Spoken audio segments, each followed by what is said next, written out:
समणे नाणे या भिन्नाणे पच्छखाणे संयमे अनन्नहे तवे चेव बोधाणे अक्रिया सिद्धि कि वह तथारूप श्रवणमान से जैसा आत्मा का स्वरूप है, जैसा इसके साथ संयोगी शरीर का स्वरूप है, दोनों के बीच भेद समझता है। जिस समय ऐसा भेद समझता है उस समय कहा जाता है कि उसको इस संयोगी शरीर से मैं शुद्ध चैतन्य स्वरूपी सिद्ध समान आत्मा, इसका ज्ञान और भान होता है।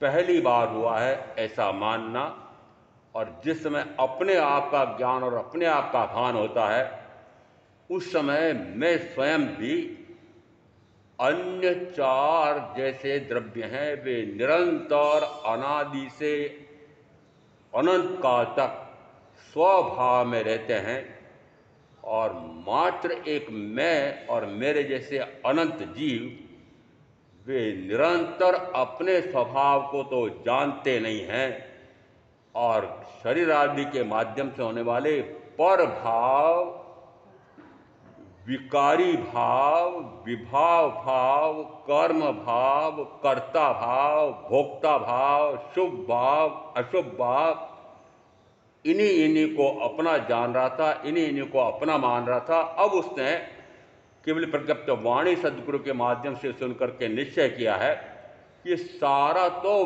वैभाविक परिणमन है, और जैसे अन्य द्रव्य निरंतर स्वभाव में रहते हैं तो मैं भी तो एक द्रव्य हूँ, मैं अपने स्वभाव में क्यों नहीं रहता हूँ। ऐसा जिस समय अपने आप को, अपने आप का ज्ञान और भान पहली बार होता है उस समय वह अपने उस सर्व वैभाविक परिणमन को छोड़ करके और स्वभाव परिणमन में आता है। और स्वभाव परिणमन का अर्थ होता है अपने ज्ञान गुण से अपने आप को जानना, शरीर आदि को पराया जानना और परे कर देना। अभी तक अनंत काल से क्या कर रहा था, शरीर आदि को अपना जानता था और अपने आप को, आत्मा को तो जानता ही नहीं था। पूछना, अपने आप से भी पूछना कि कितने इस भाव के भी कितने वर्ष निकल गए, और अब आपके बेटे बहू को, अब आपके पोते पोती को पूछना कि वे क्या मानते। वे मानते हैं यदि आत्मा है तो जानने, देखने, अनुभव करने में क्यों नहीं आता है। जैसे ये घटपट आदि मुझे जानने, देखने, अनुभव करने में आ रहे हैं, प्रत्यक्ष दिखाई दे रहा है, जानने में आ रहा है, ऐसे यदि आत्मा हो तो फिर यह भी जानने देखने में आना चाहिए। भृगु पुरोहित के दोनों बेटों ने समझाया, हे पिताजी, आप इस आत्मा को इन 5 इंद्रियों, कर्णेंद्री, चक्षुन्द्री, रसनेन्द्री, घ्राणेन्द्री और स्पर्शेंद्री के माध्यम से जानना चाहते हैं, और ये 5 इंद्रियां तो मात्र शब्द, वर्ण, गंध, रस, स्पर्श गुण को ही ग्रहण कर सकती है, और आत्मा शब्द, वर्ण, गंध, रस, स्पर्श से रहित है। तो फिर इस ऐसी आत्मा को किससे जानेंगे कि इसी के ज्ञान गुण से इसको जानेंगे। वो ज्ञान गुण किसका, कि मेरा। फिर ज्ञान गुण मेरा, तो फिर गुण मेरा है तो फिर गुणी कौन, क्यों गुणी भी मैं। उत्तराधान सूत्र में 28वें अध्ययन में सूत्रकार परम ज्ञानी क्या कहते हैं, गुण गुणी के आश्रय पर रहते हैं और गुणी गुणों के आश्रय पर रहते हैं। दोनों एक दूसरे पर आश्रित हैं। और उस समय कहा कि द्रव्य तो ध्रुव है, नित्य है, शाश्वत है, अवस्थित है, अक्षत है, अव्यय है, त्रैकालिक है, परंतु निरंतर इसके गुणों में परिवर्तन, पर्यायांतर होता है। अब पुद्गल के बारे में तो बहुत समझ लिया कि पुद्गल में शब्द तो द्रव्य अपेक्षा से कहेंगे, पुद्गल द्रव्य की अपेक्षा से, कि शब्द भी है, परंतु सामान्यतः आगम माया है, वर्ण, गंध, रस, स्पर्श से रहित आत्मा है, और वर्ण, गंध, रस, स्पर्श वाला यह पौद्गलिक शरीर है। शब्द क्यों छोड़ दिया, कि सर्वत्र पुद्गल परमाणु से परिचय कराया है, और परमाणु में शब्द नहीं होता है, परमाणु एकाकी है। और परमाणु कहा किसको, कि उस पुद्गल द्रव्य का यदि टुकड़े करते जाओ, टुकड़े करते जाओ, करते जाओ, करते जाओ, अब उसके बाद में ऐसा टुकड़ा बचा है कि अब उसके और टुकड़े नहीं हो सकते हैं, उसको महावीर कहते हैं, वह परमाणु है। और कहा जाता है अभी 3 किलोमीटर लंबी पृथ्वी के गर्भ में इस प्रकार की प्रयोगशाला बना करके, और उसमें 300 वैज्ञानिकों ने खोज की। किसकी खोज की? उस अणु की खोज की। वो अणु की खोज करते करते कितना काल हो गया वैज्ञानिकों को। उन्होंने कहा पूर्व में भी इलेक्ट्रॉन, प्रोटॉन, न्यूट्रॉन इस प्रकार के 3 तत्व एक परमाणु में होते हैं, ऐसा निकाला। फिर इसमें और फोटोन आदि 3-4 तत्व और इतने तत्वों की खोज करके फिर यह वैज्ञानिकों ने यह निष्कर्ष निकाला कि इसमें तो और न जाने कितने और गुण प्रकट हो सकते हैं। किसमें? उस अणु में। इसका अर्थ है कि उनका अणु ऐसा है कि इसके और टुकड़े करते जाएं तो और प्रकार से कितने उसके पर्याय प्रकट होती है। महावीर का परमाणु कैसा है कि जिसका और टुकड़ा नहीं किया जा सकता है। और 6 बातें ऐसी भी आई है 5-6 व्याख्या प्रज्ञप्ति में, जिसके लिए कहा कि ऐसा होना असंभव है, ऐसा होना असंभव है। जीव का अजीव होना, अजीव का जीव होना असंभव है। अर्थ क्या निकला? जीव कभी अजीव होता नहीं, अजीव कभी जीव होता नहीं। ये कब पता लगा? अरे आज से पहले पता था क्या? नहीं था। आपको कहाँ पता था कि वस्तुतः जीव कभी भी अजीव और अजीव कभी भी जीव होता ही नहीं है। आपने इस अजीव में कितने गिने हैं? 5 द्रव्य हैं। उन 5 द्रव्यों में अजीव कितने हैं और जीव कौन सा है? कि धर्म द्रव्य, अधर्म द्रव्य, आकाश द्रव्य, पुद्गल द्रव्य, यह अजीव हैं। और मैं एकमात्र जीव हूँ। तो 5 द्रव्यों में मैं एक जीव हूँ, पर ये जीव भी अपने आप को पुद्गल जान रहा था, पुद्गल रूप देख रहा था, पुद्गल रूप मान रहा था। कौन? ये जीव, जिसको मैं कहता हूँ ये अनंत ज्ञानी, मैं कहता हूँ केवल ज्ञानी, ये कहता है अनंत दर्शी, ये अनंत केवल दर्शी, अनंत सुख का कंद, और अपना उपयोग अपने आप पर स्थिर करे लगातार त्रिकालिक अनंत काल तक। ऐसे गुण वाला यह जीव भी कितने काल तक मात्र वर्ण, गंध, रस, स्पर्श वाले इस पौद्गलिक शरीर को ही अपना जानता रहा, अपना देखता रहा, अपना मानता रहा। और अभी यह मान्यता टूट गई है क्या? यदि इतना सुनने के बाद में भी क्या यह मान्यता टूट गई है कि शरीर मैं नहीं? क्या ये मान्यता टूट गई है क्या कि शब्द, वर्ण, गंध, रस, स्पर्श ये मेरे गुण नहीं है? क्या ये पक्का हो गया है कि मेरे गुण तो मात्र ज्ञान, दर्शन, सुख, वीर्य हैं, और मैं निरंतर अनादि से वर्तमान में और अनंत काल तक मात्र अपने आप को ही जानना, जानना, जानना, जानना, अपने आप को ही देखना, देखना, देखना। किससे? कि अपने ज्ञान से।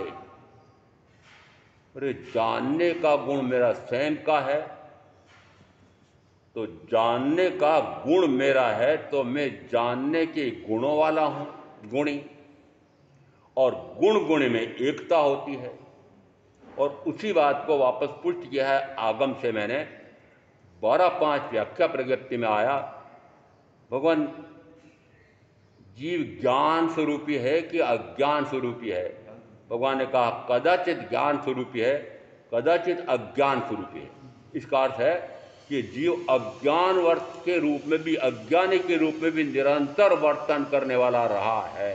कदाचित नहीं, अनंत काल व्यतीत हो गया, इस भव के भी मेरे भी कितने वर्ष व्यतीत हो गए कि अपने आप को तो जाना नहीं और शरीर आदि को अपना जाना, अपने स्वयं के दर्शन को, अपने आप का तो दर्शन किया नहीं और इस पौद्गलिक शरीर को ही देखता रहा।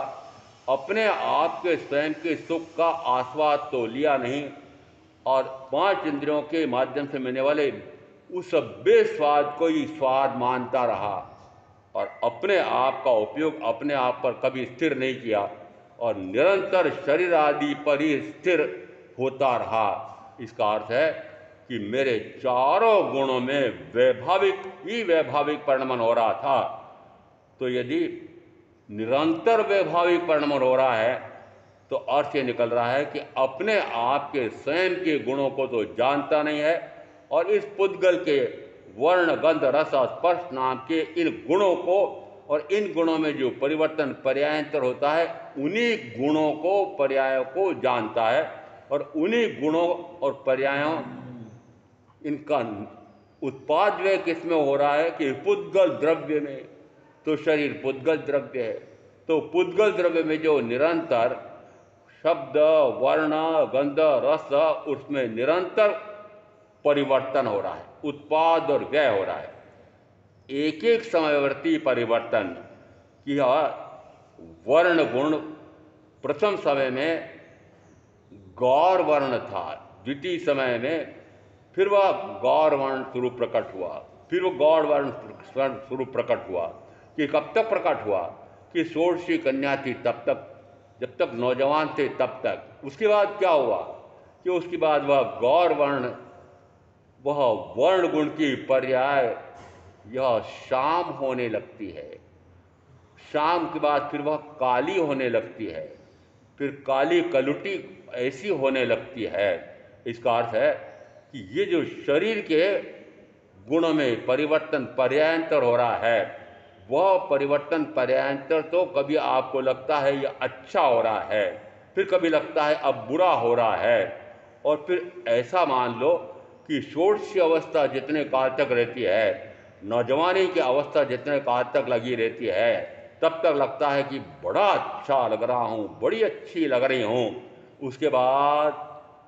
उसके बाद जिस समय ये काले शाम बाल जिसमें श्वेत होने लगते हैं, गोरा चिट्टा शरीर जिसमें शाम वर्ण का होने लगता है, ये बल शौष्ठव पैदा भारी था, मैं चौड़ा बाजार सकड़ा इस प्रकार से कहा जाता था, परंतु अब यह शरीर की शक्ति भी निरंतर क्षीण हो रही है, इंद्रियों की शक्तियां भी क्षीण हो रही है। ये किसमें हो रहा है, ये परिवर्तन पर्यांतर किसमें हो रहा है कि जैसा द्रव्य होगा उसी प्रकार का गुण होगा, उस गुण में निरंतर परिवर्तन पर्यांतर प्रति समय प्रति क्षण होता है। उस पर्यांतर को, उस पर्यांतर जो इसमें हो रहा था, उस शब्द वर्ण गंध रस स्पर्श को मैंने अपना जाना, फिर इनके वापस जिसमें से ये गुण प्रकट हो रहे हैं, जिसके ये गुण हैं, वह पुद्गल शरीर, उसको अपना जाना, उसको अपने रूप देखा, उसको अपने रूप माना, फिर उसी में रमण करता रहा और निरंतर उपयोग उसी पर जाता रहा। उसको कहा जाता है मेरा ज्ञान गुण, दर्शन गुण, सुख गुण, वीर्य गुण निरंतर वैभाविक रूप से परिणित होता रहा, वैभाविक रूप से परिणत होता रहा। इसका अर्थ है कि निरंतर इतने काल तक में, अनंत काल तक, इस भव के इतने वर्षों तक निरंतर विभाव में चलता रहा, और जब तक वैभाविक परिणमन है तब तक अनंत कर्म है, और अनंत कर्म है तो फिर अनंत भवभ्रमण है। तो अनंत भवभ्रमण को मिटाने के लिए करूं क्या कि वैभाविक परिणमन से स्वाभाविक परिणमन में आ जाऊं, विभाव से स्वभाव में आ जाऊं। विभाव में जा सकता हूं ऐसा भी मेरा गुण है, और स्वभाव में आ सकता हूं ऐसा भी मेरा गुण है।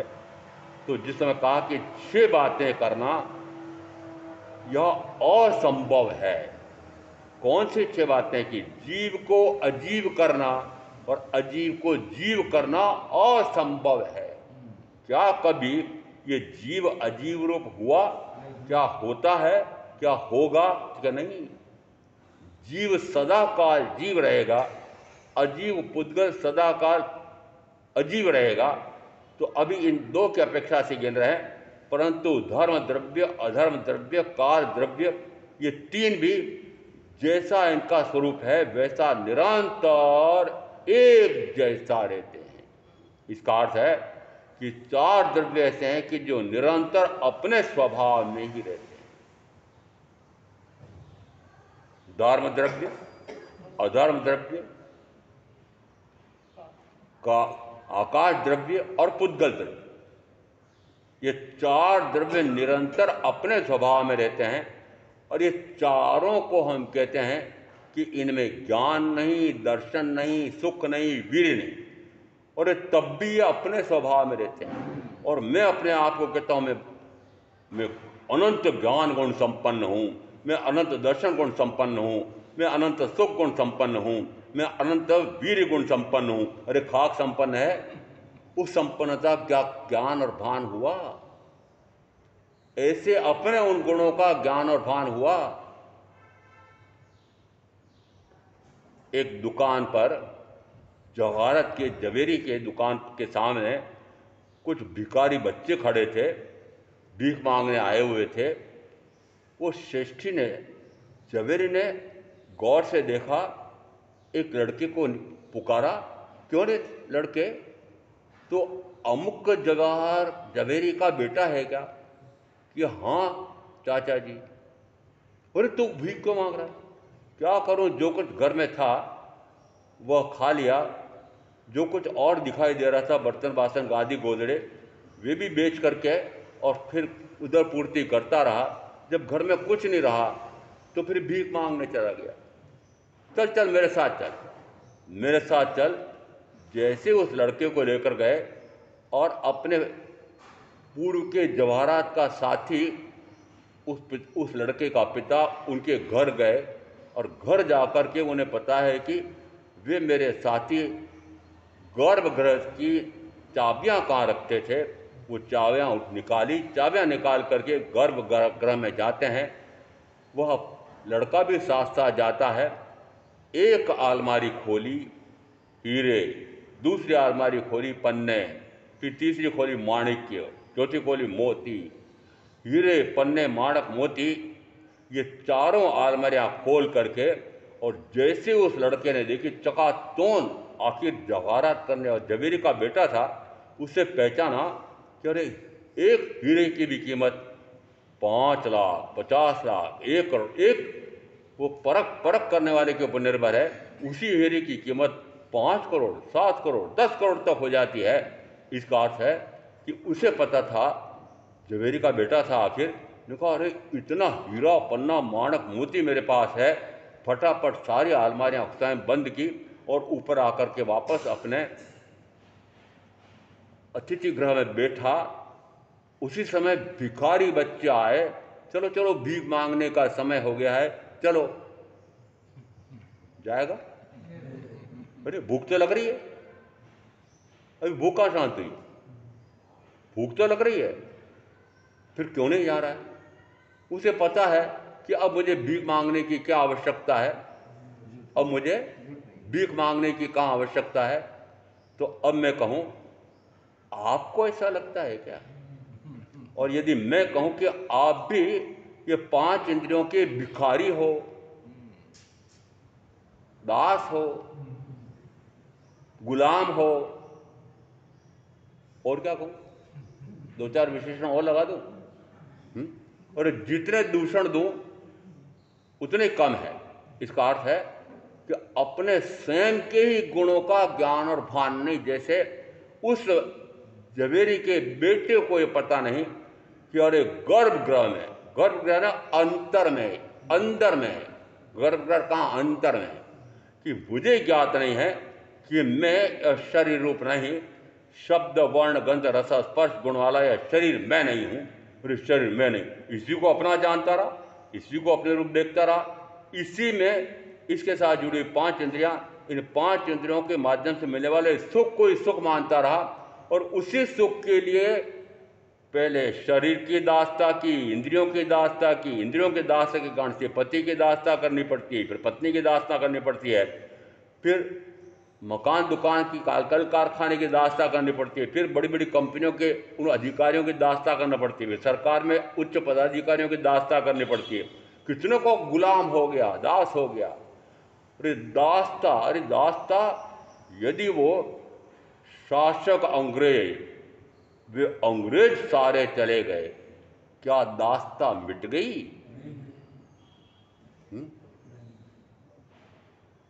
क्यों? आजाद हो गया ना देश, तो आजाद हो गया। आजादी की कहानी बड़ी विचित्र कहानी। एक माखनलाल चतुर्वेदी थे, वो इस प्रकार के कवि थे, तो उन्होंने कविता की रचना की और फिर कविता की रचना करके फिर उसमें लिखा क्या कि ये जो मैंने कविता की है, ये इस कविता के जो फूल बने हैं, ये जो पद्य रचे हैं, ये फूल बने हैं, ये सारे फूल उस पथ पर बिखेर देना जहाँ इस मातृभूमि को स्वतंत्रता दिलाने वाले वो सेनानी जिस मार्ग पर चल रहे हों, वहाँ ये फूल बिखेर देना। कवित्व क्या बनाया? समझ में आ रहा है? कवित्व क्या बनाया? अब दूसरी तुलना कर रहा हूं कि किससे आज़ादी लेना है, किससे आज़ादी लेना है, गुलामी किसकी कर रही है, किसके कर रहे हैं। एक बड़ा विचित्र उदाहरण हमारे यहाँ मुगल बादशाहों के बारे में, बड़ा मुगल कालीन इतिहास देखो, क्या इन बादशाहों का वर्णन कर रखा है, गजब का वर्णन है। उसमें औरंगजेब का वर्णन मैंने एक बार किया था, आज मुझे अकबर महान का भी वर्णन करना है। अकबर के आगे क्या लगाया? महान। अकबर द ग्रेट, अंग्रेजी में क्या कहा जाता है? Akbar the great. ओहो, अकबर कैसा कि पूरे विश्व में महान कहलाया, महान कहलाया अकबर, अकबर महान कहलाया। हाँ, श्रीमद जी ने एक रहस्य खोला। उन्हें कहा अकबर जिस समय बादशाह बना था उस समय मात्र 16 वर्ष का था। अब 16 वर्ष का बुद्धिमान नहीं हो सकता है, शासन कैसे चलाएगा? पूरा पूरा सम्राट बना है, इतना साम्राज्य है मुगल साम्राज्य। तो उसने क्या किया? उसने ऐसी सभा बनाई कि जिसमें भिन्न भिन्न विद्याओं के निष्णात मनुष्यों को नियुक्त किया, और उसमें एक ऐसे पंडित टोडरमल जी, जैन, वो असल में जैन धर्म को मानने जाने वाले थे और जैन धर्म के अनुसार अपनी जीवनचर्या होती थी, उनको भी अपने नवरत्नों की सभा में एक रत्न चुना गया। जिस समय उन्होंने इतना काल हो गया, अब मुझे इस अकबर बादशाह की गुलामी नहीं करना है, इसकी सभा में मुझे, नवरत्न सभा में मुझे नहीं रहना है, तो अकबर महान को, सम्राट को कहा कि मैं अब घर जाना चाहता हूँ। उन्होंने घर जाने की अनुमति दे दी, परंतु पुनः स्मरण में आया कि यदि इतने वर्षों तक ये मेरे राज्य में मंत्री रहा है, महामंत्री समझ लेना, ये मंत्री रहा है, तो मेरे राज्य की मेरी सारी पोलें ये जानता है, और ये सारी पोलें जब वह खोल देगा, जो भी हमारे आज भी राष्ट्रपति, प्रधानमंत्री और बड़े बड़े अधिकारी मंत्री रहे हों, वो छोड़ने के बाद फिर उस काल में उन्होंने क्या जाना, क्या देखा, उसका इतिहास रखते हैं। वो इतिहास रखते हैं, वो उस समय वो इतिहास इतना पढ़ा जाता है कि देखो उस समय में क्या क्या अंदर में पोलें होती थी राजनीतिज्ञों की। उस समय अकबर ने सोचा कि सारी पोलें खोलेगा, वापस बुलाया। किनको? पंडित टोडरमल जी को वापस बुलाया, और वापस बुला करके पता नहीं क्या बहाने बना करके कहा कि तुमको इस सजा दी जाती है। और सजा क्या दी कि पूरे उस किले के चौराहे, किले के अंदर जो प्रांगण होता है, उस प्रांगण में टोडरमल जी को खड़ा किया और एक मदमस्त हाथी को बुलाया, और हाथी को महावत ने इस प्रकार से अंकुश लगाया कि वह दौड़ करके और पैरों तले पंडित टोडरमल जी को रौंद देता है और उनकी मृत्यु हो जाती है। समझ में आ रहा है? समझ में आ रहा है? अकबर दी ग्रेट, घोर अन्यायी, घोर अत्याचारी, महापापी, महादुष्ट, इतिहासकार कहते हैं अकबर दी ग्रेट, दीन इलाही, ओहो ऐसा ऐसा धर्म चलाया जो सर्व धर्मों का सार उसमें होता था। सारा पाखंड, सारा पाखंड। ये क्यों कह रहा हूँ? क्यों कह रहा हूँ? इसलिए कह रहा हूँ वो मुगल ही तो थे, और आज जो वे मुगल कहो कि वे मुगल, मैं कहता हूँ मात्र बाबर तो 3000 सेना लेके आया था, महाराणा सांगा के साथ युद्ध हुआ था, तो हो सकता है 1500-2000 हज़ार तो मर गए होंगे और 1000 और बचे थे। और आज बताओ, आज 1000 की जगह भारतवर्ष में उनके मुसलमान बताओ कितने हैं, फिर बांग्लादेश में कितने हैं, फिर पाकिस्तान में कितने हैं? ये कहाँ से पैदा हुए? समझ में आ रहा है? क्या समझ में आ रहा है? ये हिंदू ही सारे मुसलमान बने। जो असली मुसलमान हैं वो इन मुसलमानों को मानते नहीं, वर्ण संकर हो तुम, असली नहीं हो। और आपको पता है कि जिस समय औरंगजेब सूबेदार था तब कहो, या बाद में जब सम्राट बन गया तब कहो, वह कितनी हमारे इतिहासकारों ने रचना की है कि इस औरंगजेब का इतिहास इतना बढ़िया रचा कि देखो, वह राजकोष में से एक दमड़ी में नहीं लेता था अपने भोजन आदि के लिए, और टोपियाँ सी सी करके, और जो पैसा मिलता था उस पैसे से रोटी कमा करके फिर खाता था। इतना अच्छा इतिहास उसके रचा। परंतु ये नहीं रचा कि जिस समय उसने नियम किया था कि मैं 20 सेर जनेऊ जब तक इकट्ठी करके न लाऊं तब तक रोटी नहीं खाऊंगा। 20 सेर जनेऊ, उस समय सारे हिंदू जनेऊ पहनते थे, और उस जनेऊ की यदि आप तोल करें तो मुश्किल से 2 ग्राम 3 ग्राम होती है। 20 सेर जनेऊ इकट्ठी करके लाऊंगा, तब भोजन करूंगा, तब रोटी खाऊंगा। इसका अर्थ है कि नंगी तेज धार वाली तलवार लेकर के जाता था, और साथ में एक सेना की टुकड़ी, वो सारे सैनिकों का हाथ में नंगी तेज धार वाली तलवार होती थी।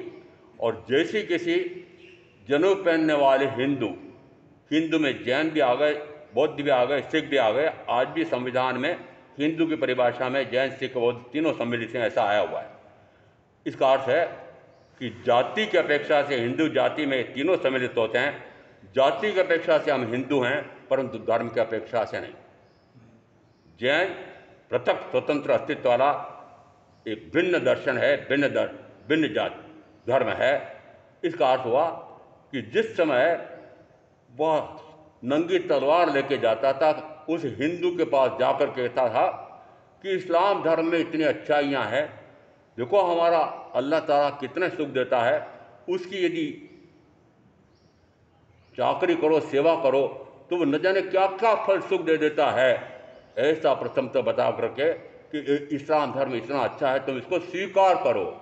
वह इस प्रकार से समझ करके स्वीकार कर ले तो ठीक, और ना स्वीकार करे तो गर्दन उड़ा देता था, मुंड उड़ा दिया।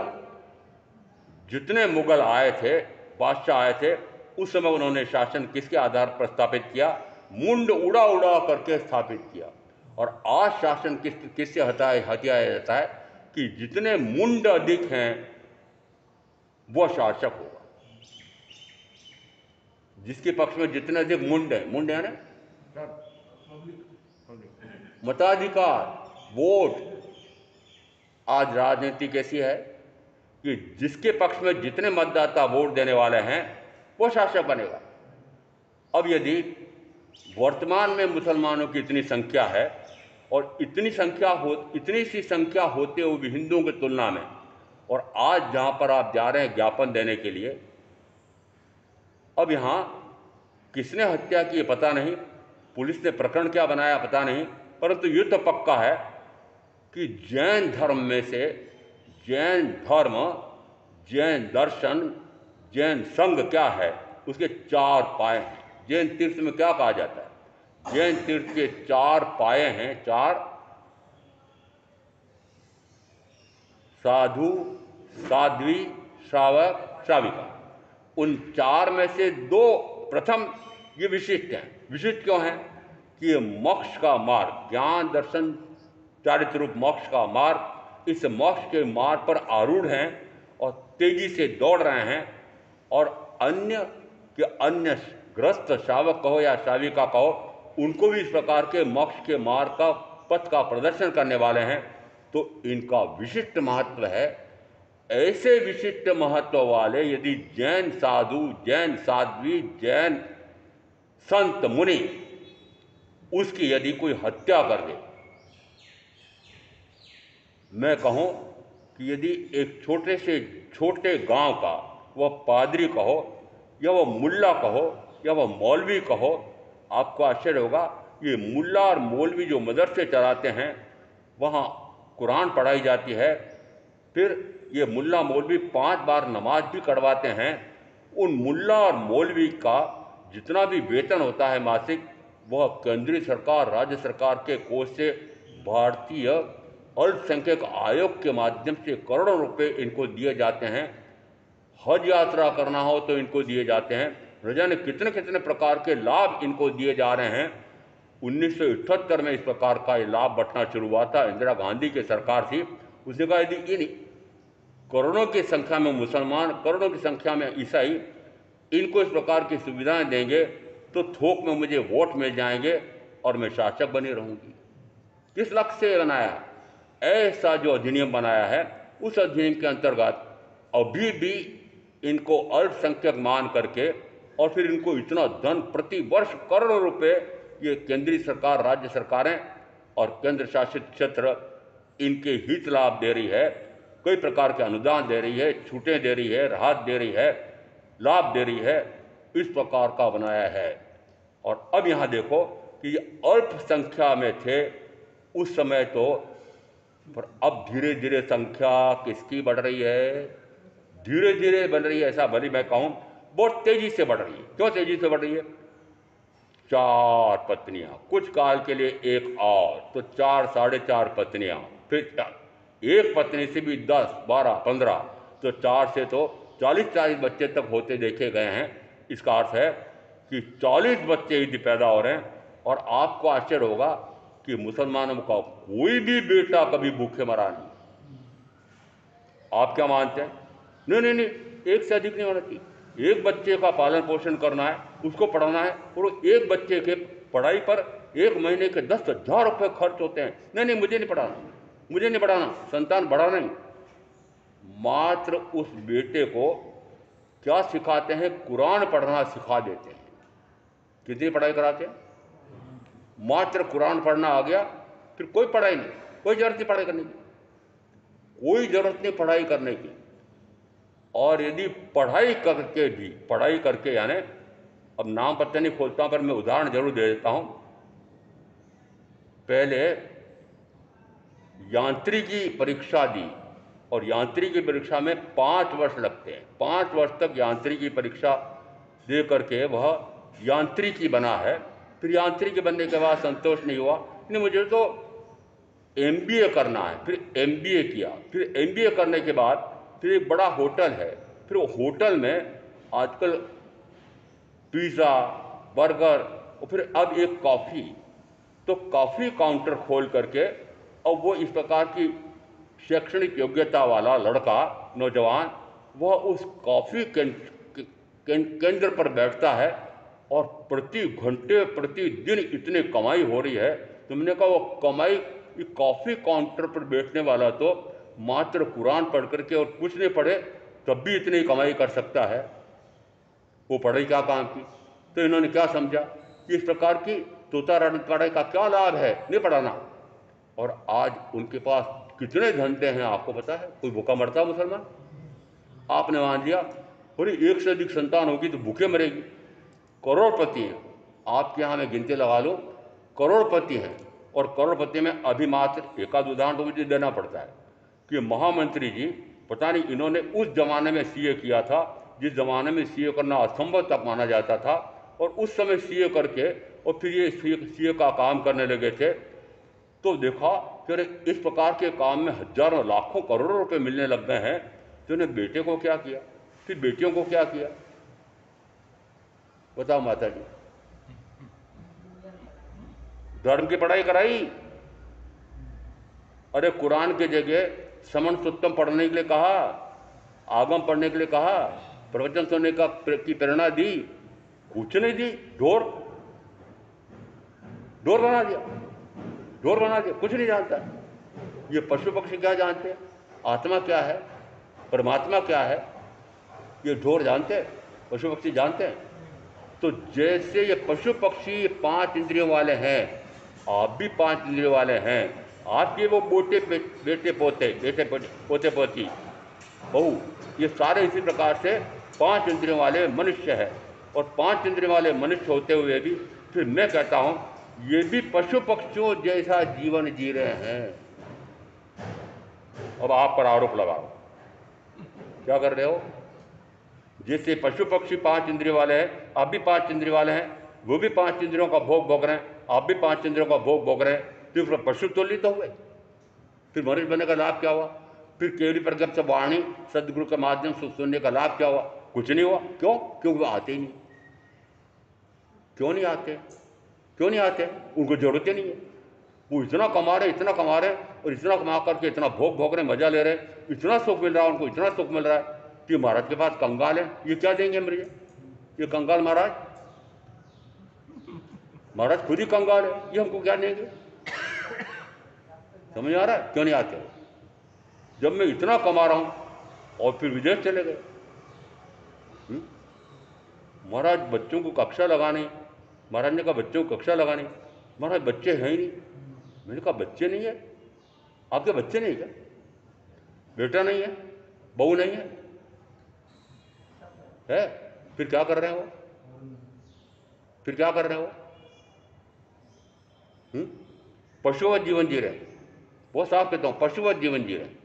जैसा पशु जीवन जी रहा है, पशु के भी 5 इंद्रियां हैं, आपके भी 5 इंद्रियां हैं। वो पशु कुछ नहीं जानता, फिर इंद्रिय विषयों का भोग तो खूब भोग रहा है। उसी प्रकार से आप भी 5 इंद्रिय विषयों का भोग खूब भोग रहे हैं।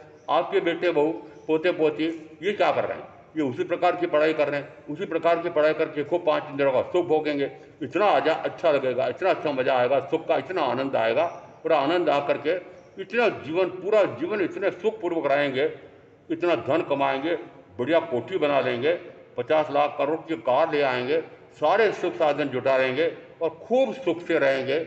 आप भी बड़े प्रसन्न होंगे। हाँ ना बोलो साफ साफ मुझे, होंगे?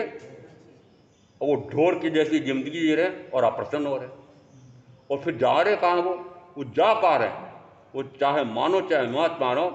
आचारांक सूत्र में प्रथम स्कंद में फिर तीसरे अध्ययन में आया है, ये देखो ये कैसे मनुष्य हैं कि निरंतर नरक और तिर्यंच में खींचे चले जा रहे हैं, नरक में खींचे चले जा रहे हैं। क्यों? क्योंकि इतना पाप कर रहे हैं, 18 प्रकार के पापों में आकंठ डूबे हुए हैं। 9 प्रकार के पुण्य में वो भी नहीं है, 18 प्रकार के पापों में आकंठ डूबे हुए हैं। जरा पता लगाना, आपके जितने जितने बेटे बेटी हैं, पोते पोती हैं, बहुएं हैं, उनका पता लगाना। वो घर बैठ कर के क्या करते हैं? वो कल कारखाने में जाकर क्या करते हैं? वो बड़ी बड़ी कंपनियों की दास्ता करके क्या करते हैं? बताओ। वो जो आते नहीं हैं, मुझे नहीं पता क्यों नहीं है, पर आते क्यों नहीं? इनको जब इतना इंद्रिय विषयों का सुख मिल रहा है, तो महाराज के पास क्या सुख मिलेगा? महाराज के पास घर नहीं, बाहर नहीं, परिवार नहीं, पैसा नहीं, कोड़ी नहीं, कुछ नहीं है। ये भिखारी भिखमंगा ये क्या देगा? भिखारी भिखमंगा उदयमुनि क्या देगा उनको? समझ आ रहा है आपको? आपने ये माना, आप नहीं माना। तो जैसा मैं भिखारी भिखमंगा, मेरा तो सबसे बड़ा भिखमंगा, सबसे बड़ा भिखारी महावीर। मैं तो इस प्रकार का नहीं हूं। वो तो इस प्रकार के हैं कि शरीर पर एक कपड़े का तार नहीं, आभूषण में लेस मात्र नहीं, भूख लगे भीख मांगने जाए, पात्रा भी नहीं, कर पात्री, एक ही बार आहार, एक ही बार पानी एक दिन में, फिर वह भी 12.5 वर्ष की साधना काल में मात्र 349 दिन। फिर 349 दिन पारना गिनो तो उनमें क्या खाया? उड़द के बाकुले, चने के बाकुले, मूंग के बाकुले, बेर चूर्ण, सत्तू, कोदो चावल, रद्दी रद्दी गुणवत्ता का चावल बिहार में उत्कर्ष से उत्कर्ष होते थे। कोदो चावल का माड़ क्या लेते थे? 5 महीने 25 दिन का पारना, जिस समय किससे हुआ? कि उड़द के बाकुले से। समझ में आ रहा है? ये मुझे भी समझ में आता है। मैंने कहा अरे मैं भी इसी प्रकार का गुणी हूँ, पर मैं क्या खा रहा हूँ? मैंने कहा बढ़िया से बढ़िया लेके खा रहा हूँ। वो क्या खा रहे थे? मेरे परम आराध्य तो ये 5 महीने 25 दिन के पारने में उड़द के बाकुले खा रहे हैं। क्या उस समय श्रेष्ठी नहीं थे? क्या उस समय करोड़पति नहीं थे? क्या महावीर के ऐसे बाद में श्रावक बने वो 12 करोड़ सोनैया वाले आनंद श्रावक, वो 24 करोड़ पायली सोने वाले, वो मास्टर तक इस प्रकार के वहाँ उस समय ऐसे श्रेष्ठी नहीं थे? महाराजा सैनिक जैसे नहीं थे? इतना करोड़ों का धन, और वो क्या क्षीरान्न देने के लिए तत्पर नहीं रहते थे? वो निरंतर क्षीरान्न लेकर के खड़े हैं। वो पालना करने के लिए ये अमुक अमुक जो उन्होंने धारणा कर रखी है कि अमुक बातें मिल जाए तो मैं पालना करूं, तो तरह तरह से वो बना करके खड़े होते थे। परंतु वे महामुनि महावीर का खोज रहे हैं? वे कारागृह में जाते हैं, वे उन मोहल्लों में जाते हैं जहाँ पर दासियाँ काम कर रही होती है, दास काम कर रहे होते हैं।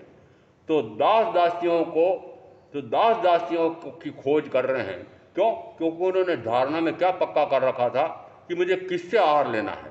तो दासी मुख्य क्या था उसमें? दासी भी हो, राजकुमारी भी हो। और दोनों कैसे होगी? राजकुमार में दासी नहीं हो सकते, दासी तो राजकुमारी नहीं हो सकती। पर देखो कितना कठिन अभिग्रह है कि वो राजकुमारी भी हो, फिर दासी भी हो करके 13 प्रकार के बोल, और 13 प्रकार के मुझे अभी आहार के बारे कहना है, मुझे आहार के बाद महत्ता बतानी थी, इसलिए मैं 13 कैसा कहता हूँ? उड़द के बाकुले मिलेंगे। तो आप 13 दूसरी बात कहेंगे कि चेहरे पर मुस्कान भी हो और आंसू भी हो। मेरे को क्योंकि आहार की बात बताना है कि इस प्रकार का दीर्घकालीन तप चल रहा है, और पारने में बाकुले मैं सोचता हूँ 1 दिन का मात्र उपवास किया, दूसरे दिन बढ़िया से बढ़िया वापस भोजन मिले पारने में। विस्कार उदयमणि क्या कर रहा है? नाटक कर रहा है। समझ में आ रहा है? आदर्श कौन है मेरे? कि आदर्श है ये महामुनि महावीर। महामुनि कह रहा हूँ, महामुनि क्यों? कि महामुनि महावीर की अवस्था में उन्होंने क्या क्या किया है। जिस समय कान में कीड़ियाँ ठुक रही हैं, उस समय भी वे वेदना का अनुभव नहीं कर रहे हैं, आत्मा के अनुभव में चल रहे हैं। बाहर में गर्मी लग रही है, सर्दी लग रही है। कहा जाता है आचारांग सूत्र के प्रथम स्कंद के 9वें अध्ययन में महामुनि महावीर की साधना का वर्णन मिलता है कि जिस समय यदि कभी वे ऐसे छोटे मोटे छप्पर के नीचे खड़े हों रात्रि में, और उस समय इतनी कपकपाती हुई शीत लहर चलती थी, उस समय वे स्वयं कंधों पर हाथ झुलाते हुए और उस झोंपड़ी से, छप्पर से भी बाहर आ जाते थे, और भयंकर शीत लहर चल रही है। उस समय अन्य संप्रदायों के साधु साध्वी भी आग तापने लग जाते थे, ग्रस्त गुजरियों में छिप जाते थे, और महावीर भयंकर शीत लहर में भी और नग्न दिगंबर खड़े हैं।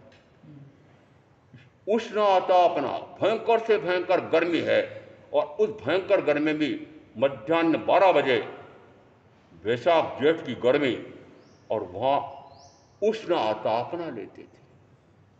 कितनी कठोर से कठोरतम साधना! जरा हमारे परम आराध्य उनकी साधना कितनी कठोर थी, और क्यों थी? इसलिए थी कि ये कहा जाता है कि 20 के 22 होने वाले तीर्थंकरों के इतना असाता वेदनी कर्म का उदय नहीं था, इतना महावीर का अकेले का था। और वह उदय में कब आ जाएगा पता नहीं है। उस समय मैं प्रमाद में पड़ा रहूँगा, तो जिस समय मैं आत्मा में जागृत हूँ, उस समय इस प्रकार का कष्ट उपसर्ग जानबूझ करके मोल लेते थे। और वह जब उपसर्ग आ जाता था तो उससे लेश मात्र भी विचलित नहीं होते थे और अडोल अकंप आसन, अडोल अकंप आत्म ध्यान में लीन रहते थे। वह कर्म उदय में आया, उसने फल दिया, उससे जुड़े नहीं, अपने आप से जुड़े रहे, अपने आप के ध्यान में, अपने आत्मा ध्यान में निरंतर मग्न रहे और वह कर्म निर्जित हो गया। अरे उनके इतने कर्म थे, उतने कर्म तो मेरे भी नहीं हैं, आपके भी नहीं हैं। और इतने कर्मों का भी उन्होंने मात्र 12.5 वर्ष की साधना में क्षीण कर दिया। वो क्षीण कैसे हुए? अपने आप होते हैं, अपने आप है ना। वे तो आत्म ध्यान में मग्न हैं, वह कष्ट आया, उपसर्ग आया, फल दे दिया, उस फल से भी जुड़े ही नहीं, अपने आप से जुड़े रहे, अपने आप को ही जानना, अपने आप को देखना। तो जीव कभी अजीव होता नहीं, अजीव कभी जीव होता नहीं। और फिर तीसरा कहा कि जो पुद्गल है वह निरंतर पुद्गल ही पुद्गल रहता है, जो जीव है वह निरंतर जीव ही जीव रहता है।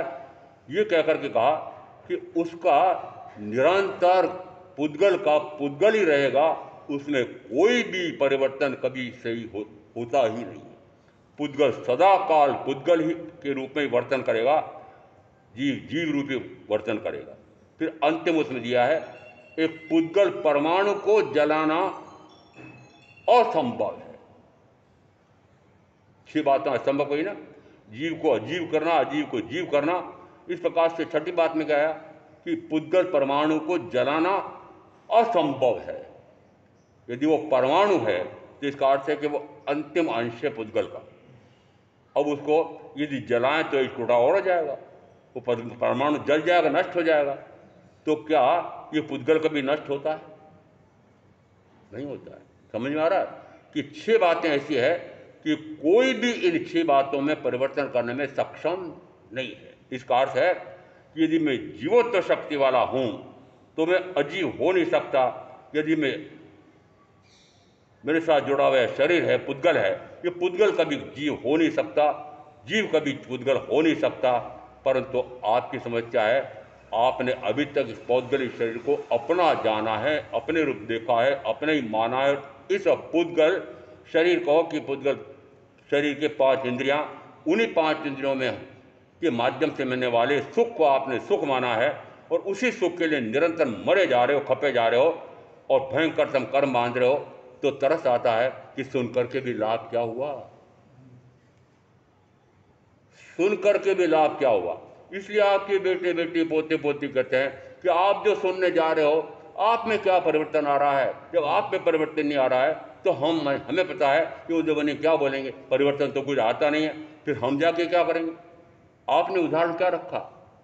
आपने उनके सामने उदाहरण रखा कि पहले आप भी व्यापार करते थे, एक बेटा भी उसी दुकान में बैठकर व्यापार करता था। वो बेटा कहता मुझे कि महाराज ये प्रवचन भी सुनते हैं, सामायिक भी करते हैं, दो काम करके आए हैं और जिस समय दुकान बैठे हैं उस समय वही कपट चर प्रपंच कपट करते हैं, मायाचारी करते हैं। तो मैं तो उस प्रकार की चर प्रपंच मायाचारी नहीं करता हूँ। मैं मात्र कहता हूँ ग्राहक को कि भैया इस प्रकार की भाव से मैं लाया हूँ, इतना मेरा लाभ जोड़ रहा हूँ और इतने में दे रहा हूँ, बहुत पक्की बात है, मैं छल प्रपंच कपट करता नहीं। अब बेटा कहता मैं छल प्रपंच कपट करता नहीं, ये पिता आपके ये सामाजिक भी करते हैं, प्रशिक्षण भी करते हैं और प्रवचन भी सुन कर आते हैं, ये सारे छल प्रपंच कपट करते हैं। तो आपने उदाहरण कैसा रखा? आप भी ऐसे 5 इंद्रियों के दास हो रहे हैं, माँ भी दास हो रही है, पिता भी दास हो रहे हैं, वो बेटा या बेटी का समझेंगे कि अरे ये वहाँ प्रवचन सुन करके जाते हैं, ये भी ऐसे ही हैं, तो मैं नहीं जाता हूँ, तब भी इनसे तो मैं बेहतर हूँ। तो पाठ आप पढ़ा रहे हैं, मैं पढ़ा रहा हूँ? आप पढ़ा रहे हैं, मैं क्या पढ़ा रहा हूँ? तो आपसे सीख रहा है, मेरे पास इसलिए नहीं आता है कि महाराज आपने जिनको सिखाया है वो इस प्रकार के हैं, तो मुझे क्या सिखाओगे? खाक। समझ आ रहा है? आपने नमूना कौन सा पेश किया है? परिवर्तन है क्या? भोगों की मंदता है क्या? विषय वासना में कमी हुई है क्या? ब्रह्मचर्य आया है क्या? परिग्रह कम हो रहा है क्या? राग द्वेष कषाय कम हो रहे हैं? 5 इंद्रियों का आसक्ति टूट रही है? मोह ममता छूट रही है? नहीं महाराज, मोह ममता तो छूटती नहीं, कभी छूटती नहीं। तो फिर क्या असर हुआ? कुछ भी असर नहीं हुआ। इसका अर्थ है कि ज्यों के त्यों जैसे पहले थे वैसे के वैसे, एक चौमासा कर लिया उस समय से अपन तो चौमासा किया वैसे के वैसे, अभी पूरा चौमासा 5 महीने का हो जाएगा वैसे के वैसे। तो फिर चौमासा भी का लाभ क्या हुआ, ये प्रवचन देने का लाभ क्या हुआ कि कुछ नहीं हुआ, तो फिर क्यों बोलूं, क्यों बोलूं? इतना आयुष का काल पूरा हो गया है और एक एक क्षण इतना महत्वपूर्ण है, और न जाने वो कब काल पूरा हो जाए। तो मैं इतना महत्वपूर्ण काल बचा है मेरा, मैं क्यों इस प्रकार से आपके सामने बकवास करूं? आप जानते तो हो ही, मानना चाहते नहीं, मानना नहीं चाहते। माने तो क्रियान्वित हो जाए, तो मानना ही नहीं चाहते। क्यों? क्योंकि मानूंगा तो फिर इंद्रिय विषयों का सुख छूट जाएगा, फिर पत्नी छूट जाएगी प्राण प्यारी, फिर प्राण प्यारा पति छूट जाएगा, और ये आपको छोड़ना नहीं। समझ आ रहा है? ये आपको छोड़ना नहीं, तो फिर बेकार है प्रवचन सुनना। मान लेना आप जो इस प्रकार से जो प्रदर्शन कर रहे हैं वो प्रदर्शन कर रहे हैं, और जिस समय ऐसा, यदि मैंने कहा यदि किसी मुल्ला और मौलवी उसको मात्र छेड़ करके देख लो, एक आध अपशब्द बोल करके देख लो, 100 200 500 इकट्ठे होकर आ जाएंगे और कत्लेआम कर देंगे। बोलने वाला का नहीं, कितने लोगों का। समझ में आ रहा है? दब्बूपन आपका कैसा है? एक कागज दौड़ा रहे हैं, ये कागजी घोड़े दौड़ाने से कुछ नहीं होता है। आपने मान लिया कि इतने कागज इनके पास चले जाएंगे, वो पूरे रद्दी की टोकरी में और आग लगा दी जाएगी। किसमें? कितने आते हैं? वो एक भी पड़ेगा। जिन राष्ट्रपति को महामहिम बोलना पड़ता मुझे, महामहिम राष्ट्रपति को आप जो दे रहे हैं, वो महामहिम राष्ट्रपति को एक शब्द भी आपके उस ज्ञापन में से पढ़ने का समय नहीं पढ़ेंगे। और प्रधानमंत्री ये ज्ञापन पढ़ने बैठेगा कि ज्ञापन में इन्होंने क्या लिखा है? कुछ नहीं है। वो मैदान में क्या हो रहा है वो सबसे महत्वपूर्ण है। ये मुसलमान, वो शासक क्या कर रहा है, नहीं, वो शासन अपने हाथ में ले लेता है, अपने हाथ में तलवार भाले ले लेता है, बंदूकें ले लेता है और खंजर ले लेता है। मुझे याद है, गाय कत्ल में ले जाते थे कसाई खाने में। मंदसौर के पास ऐसा गांव था कि कसाईयों का गांव था, और उस कसाई के गांव में से, गांव के अंदर वो पुलिस का सबसे बड़ा अधिकारी जिले का, वो अंदर घुस नहीं पाता था, इतना आतंक था। और जिस समय हमने एक बार 3 ट्रक पकड़ लिए थे, तो ट्रक पकड़ते से ही गौशाला में हमने जमा भी करा दिए थे, न्यायालय से इस प्रकार की आज्ञा भी ले ली थी, पैरवी करके मैंने।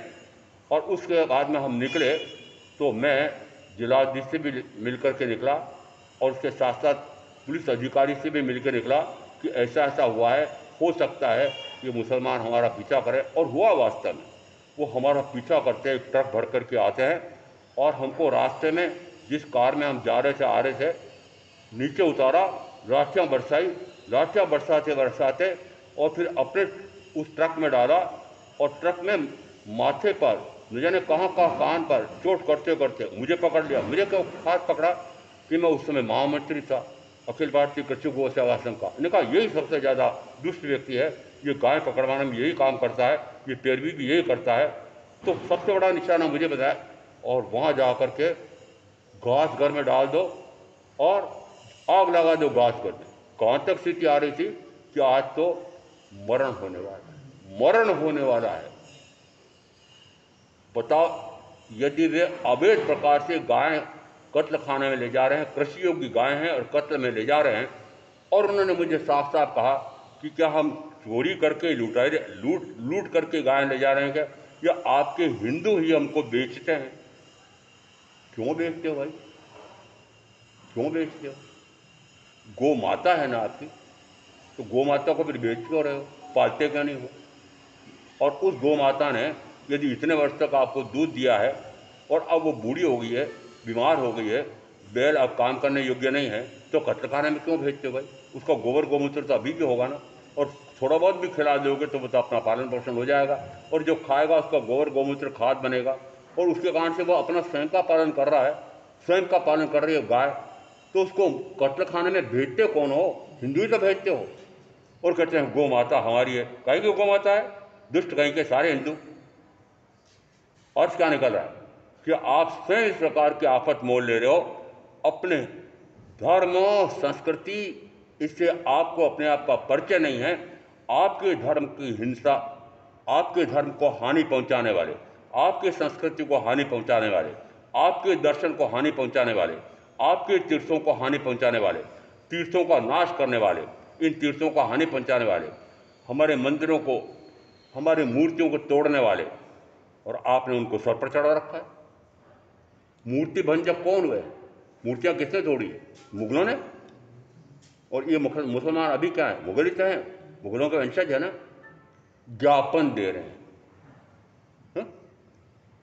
वस्तुतः जब तक अंदर में आपको वीरता शूरता नहीं जगेगी, और मैं कह सकता हूँ, उदाहरण के बड़ा विचित्र देता हूँ मैं, एक छोटी बच्ची जिस समय पिताजी को देखती है, राजा थे, वो देखती है कि आज पिताजी ने ये तलवार क्यों निकाली।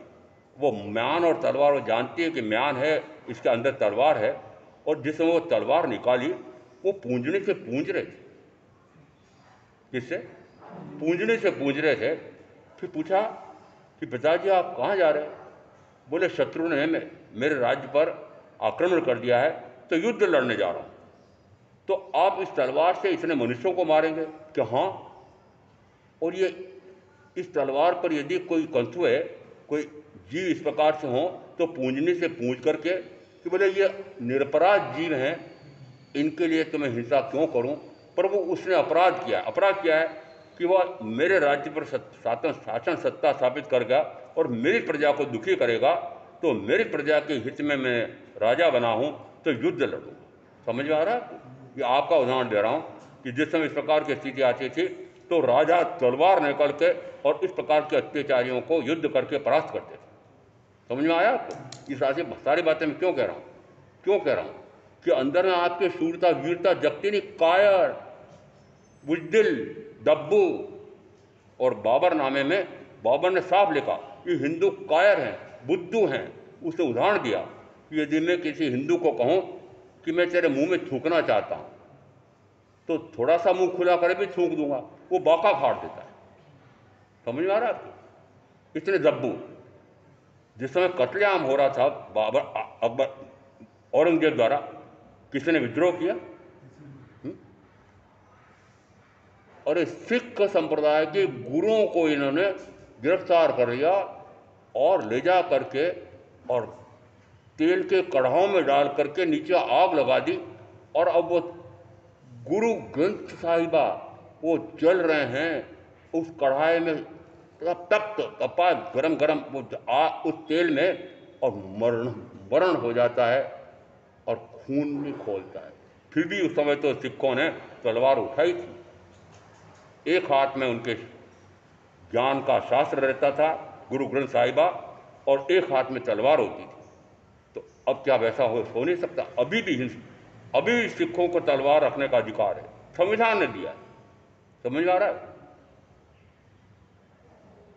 जिन्हों के पास है, अभी उन्होंने उदाहरण दिया कि जैन राजा है, तो उस समय यदि उसके राज्य की प्रजा को कोई दूसरा शत्रु, और हमारे यहाँ ये भगवान पार्श्वनाथ के अनुयायी श्रावक, क्या नाम था, जिस समय इस प्रकार का हार हाथी के लिए युद्ध हुआ था, तो महाराजा चेतक और महाराजा कौणिक उसके बीच में युद्ध हुआ था। युद्ध कैसा हुआ कि 1 करोड़ 84 लाख मनुष्य मारे गए। किस समय? कि जिस समय तीर्थंकर महावीर विद्यमान थे। समझ में आ रहा है? कागज जोड़ा रहे, डूमरो गुरुदेव क्या गए, चत्तारि मंगलम अरिहंता मंगलम सिद्धा मंगलम साहू मंगलम केवली पणत्तधम मंगलम, चत्तारि लुगुत्तमा अरिहंता लुगुत्तमा सिद्धा लुगुत्तमा साहू लुगुत्तमा केवली पणत्तधम लुगुत्तमा, चत्तारि सणपवज्जामि अरिहन्ते सणपवज्जामि सिद्धे सणपवज्जामि साहू सणपवज्जामि केवली पणत्तम धम्मम सणपवज्जामि। 4 मंगलिक, 4 उत्तम, 4 शरणा, और शरणा नहीं तो जो भव्य प्राणी आज रे तो अक्षय।